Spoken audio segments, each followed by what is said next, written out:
नमस्कार दोस्तों, स्वागत है आप सभी का एक बार फिर आईटीआई एक्सपर्ट में। आज की वीडियो में एक बार फिर आईटीआई छात्रों के लिए गवर्नमेंट अप्रेंटिस जो कि रेलवे में निकली हुई है, ये वैकेंसी कहाँ निकली है, कैसे अप्लाई करना है, कौन कौन सी ट्रेडों के लिए है, फॉर्म कब से कब तक भरा जाएगा, सब कुछ बताऊंगा इस वीडियो में। तो वीडियो को शुरू करते हैं।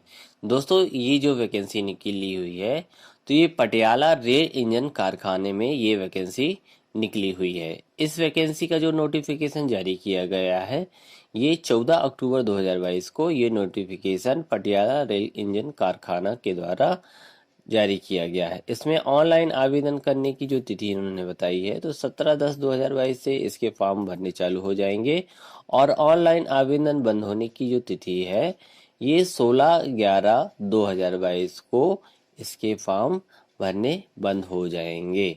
इसके बाद अप्रेंटिस एक्ट के तहत ये सारी अप्रेंटिस निकली हुई हैं।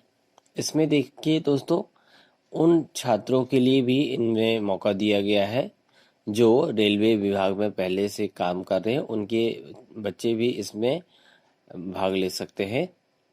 इसके बाद अब बात आती है ट्रेड्स की, कौन कौन सी ट्रेडों के लिए यहाँ वैकेंसी निकली हुई है।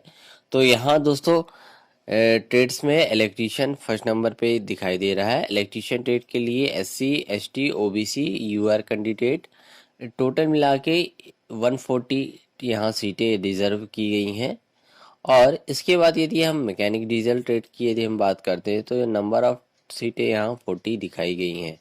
इसके बाद मशीनिस्ट ट्रेड है। मशीनिस्ट ट्रेड में भी 15 यहाँ सीटें दिखाई गई हैं। फिटर ट्रेडों की यदि हम बात करते हैं, फिटर में 75 सीटें हैं। वेल्डर ट्रेड की यदि हम बात करते हैं, तो वेल्डर ट्रेड में 25 सीटें यहाँ गवर्नमेंट द्वारा दिखाई गई हैं। अब टोटल जो नंबर ऑफ वैकेंसी है अप्रेंटिस की, तो यहाँ 295 यहाँ वैकेंसी है। तो आप अपनी ट्रेड के हिसाब से यहाँ फॉर्म फिल कर सकते हैं। ST, SC, OBC, UR candidate के लिए यहाँ पर्याप्त सीटें दिखाई गई हैं। और यदि आप कोई भी ऐसा छात्र जो हैंडीकैप्ड है या एक्स सर्विसमैन का बच्चा है, वो भी यहाँ अप्लाई कर सकता है। इसके बाद यहाँ इन्होंने बताया हुआ है कि ऐसे छात्र जो शैक्षणिक योग्यता के तहत यदि हम देखते हैं, तो न्यूनतम शैक्षणिक योग्यता की यदि हम बात करते हैं, तो इलेक्ट्रीशियन ट्रेड के जो कैंडिडेट हैं उनके लिए न्यूनतम शैक्षणिक योग्यता 10+2 शिक्षा पद्धति के अंतर्गत विज्ञान एवं गणित विषयों के साथ कम से कम 50% कुल अंकों के साथ 10वीं कक्षा या समकक्ष पास होना चाहिए। और इलेक्ट्रीशियन ट्रेड में आईटीआई पास होना चाहिए। डीजल मैकेनिक यदि हम बात करते हैं, तो डीजल मैकेनिक में 10+2 शिक्षा पद्धति में 50% होना चाहिए और मैकेनिकल डीजल से आईटीआई पास होना चाहिए। इसी तरह है मशीनिस्ट ट्रेड में भी 10+2 के हिसाब से 50% अंकों के साथ 10वीं पास होना चाहिए और मशीनिस्ट ट्रेड से आईटीआई किया होना चाहिए। इसी तरह से फिटर ट्रेड और वेल्डर ट्रेड में 50% अंकों के साथ इनका 10वीं कंप्लीट होना चाहिए और यहाँ आईटीआई भी इनकी होनी चाहिए। वेल्डर ट्रेड के छात्रों के लिए जरूर इसमें 8वीं कक्षा उत्तीर्ण मांगा गया है और वेल्डर ट्रेड से आईटीआई पास होना चाहिए। आयु सीमा की यदि हम बात करते हैं, तो आयु सीमा 31/10/2022 को इलेक्ट्रीशियन, मैकेनिक डीजल, मशीनिस्ट एवं फिटर ट्रेड के लिए आयु सीमा 15 से 24 वर्ष रखी गई है। वेल्डर ट्रेड के छात्रों के लिए आयु सीमा दिनांक 31/10/2022 को 15 से 22 वर्ष रखी गई। सभी ट्रेडों में अनुसूचित जाति एससी, एसटी के मामले में 5 वर्ष तथा अन्य पिछड़ा वर्ग के मामले में 3 वर्ष की आयु सीमा में छूट दी जाएगी। आप प्रोसेसिंग फीस की यदि हम बात करते हैं, तो प्रोसेसिंग फीस में यहाँ आवेदन करते समय आवेदक को प्रोसेसिंग फीस के रूप में 100 रुपये प्लस जो ऑनलाइन का चार्ज होगा वो देना पड़ेगा। इसके अलावा यदि हम बात करते हैं अनुसूचित जाति के कैंडिडेट्स के लिए, तो अनुसूचित जाति के कैंडिडेट और अनुसूचित जनजाति टेट के कैंडिडेट शारीरिक रूप से विकलांग एवं महिला उम्मीदवारों के लिए किसी भी प्रकार का शुल्क यहाँ नहीं दिया जाएगा। आवेदन कैसे करना है? आवेदन करने के लिए देखिए, यहाँ आप वैसे छात्र केवल वह उम्मीदवार ही आवेदन पत्र भर सकते हैं जिनके पास दिनांक 31/10/2022 को एनसीवीटी द्वारा जारी राष्ट्रीय ट्रेड प्रमाण पत्र कम से कम अंतरिम प्रोविजनल राष्ट्रीय ट्रेड सर्टिफिकेट हो, वे ही छात्र यहाँ अप्लाई कर सकते हैं।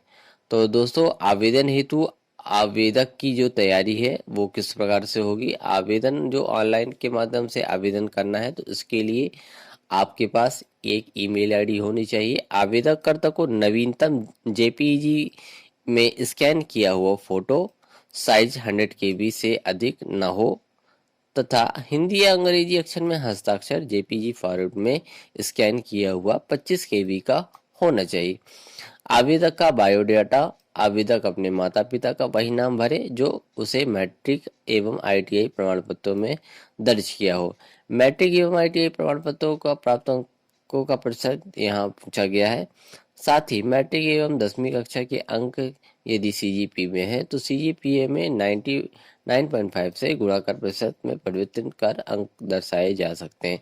अपने चेत का डाक कारखाने का पिन कोड बताना है, मोबाइल नंबर यहाँ देना है। इस अधिसूचना के अंतर्गत संदर्भ में अवलोकन करने से पूर्व आपको नेशनल स्किल डेवलपमेंट कॉर्पोरेशन के पोर्टल apprenticeshipindia.gov.in पर रजिस्ट्रेशन करना है एवं अप्लाई करना है। आपको आवेदन कहाँ से करना है? apprenticeship.gov.in में जाके यहाँ से आप सभी को अप्लाई करना है। तो दोस्तों ये जो वैकेंसी निकली हुई है इसमें आपको अप्लाई करने की डेट उन्होंने बता दी है, न्यूनतम क्वालिफिकेशन भी बता दिया है।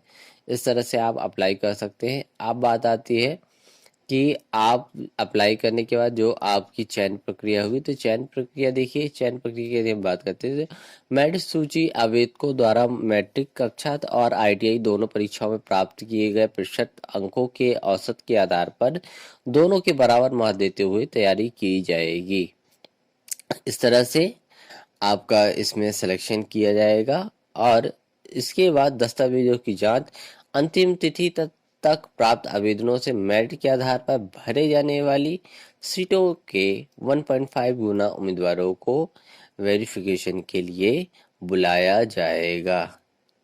तो इसके बाद अब लास्ट में दोस्तों आपको बताया गया है यहाँ कि छात्रवृत्ति के रूप में यदि कोई भी ट्रेनी जिनका अप्रेंटिसशिप में सिलेक्शन किया जाएगा उनकी जो ट्रेनिंग पीरियड में यदि स्टाइपेंड की हम बात करते हैं तो यदि duration of the second year of training तो यहाँ 7,700 रुपये पर मंथ के हिसाब से और 1 साल की ITI साथ में NCVT या SCVT से किया हुआ है तो उसको इतना स्टाइपेंड मिलेगा। और during of the third year of training 8,050 रुपये पर मंथ के हिसाब से मैकेनिस्ट और इलेक्ट्रीशियन एंड फिटर ट्रेड के कैंडिडेट ITI यदि एफिलेटेड है और NCVT SCVT से उन्होंने किया है तो ये उनको मिलेगा। शारीरिक योग्यता की यदि हम बात करते हैं तो समय समय पर यथा संशोधित एक्ट 1961 के अनुसार उन सभी मानदंडों को यहाँ चेक किया जाएगा जिसके हिसाब से अप्रेंटिसशिप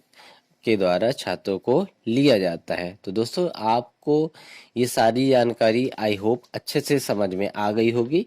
यदि आपके मन में कोई डाउट है तो कमेंट सेक्शन में आप मुझसे पूछ सकते हैं। तो आशा करता हूँ आपके लिए ये वीडियो काफ़ी हेल्पफुल हुआ होगा और यदि आपको वीडियो पसंद आया है तो वीडियो को लाइक करना और शेयर करना मत भूलिएगा और यदि आप चैनल पे नए हैं तो चैनल को सब्सक्राइब करना मत भूलिएगा। तो दोस्तों मिलता हूँ अगले वीडियो में एक नई जानकारी के साथ, तब तक के लिए नमस्कार।